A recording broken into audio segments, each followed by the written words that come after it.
I'm so old-fashioned that I kind of liked it better when banks didn't do investment banking. That makes me very outmoded in the modern world.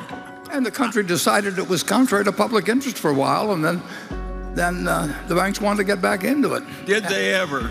Yeah. No, I mean, I don't think having a bunch of bankers, all of whom are trying to get rich, leads to good things.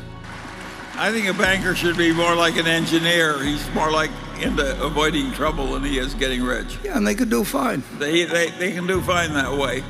And I think we made a big mistake when we created a bank where everybody who joins it plans to get rich. Yeah.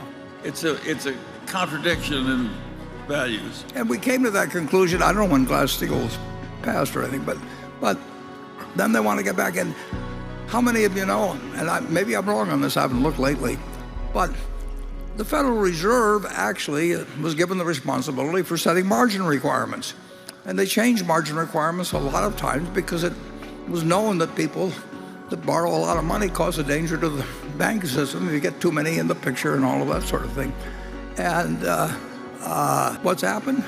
The banks figured out 1,000 different ways to get so you could borrow on 100% margin, you know, different, I mean, through derivatives and everything. They just totally distorted all the lessons that were learned in the '29 crash. And Imagine taking banking into derivative trading. Who in his right mind would have allowed that?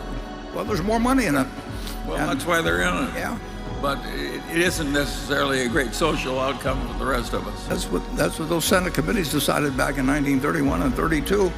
And then in the late 1990s particularly, I mean, you know, very decent people, but, you know, Bob Rubin and some of the people, you know, they said, this is the modern world.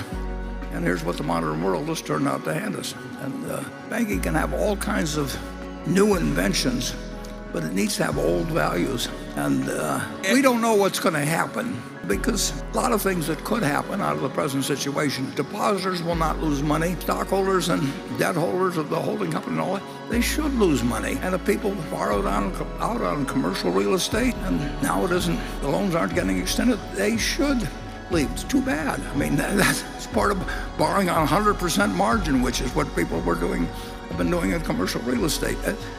You've got to have the penalties hit the people that cause the problems, and if they took risks that they shouldn't have, it needs to fall on them if you're going to change how people are going to behave in the future.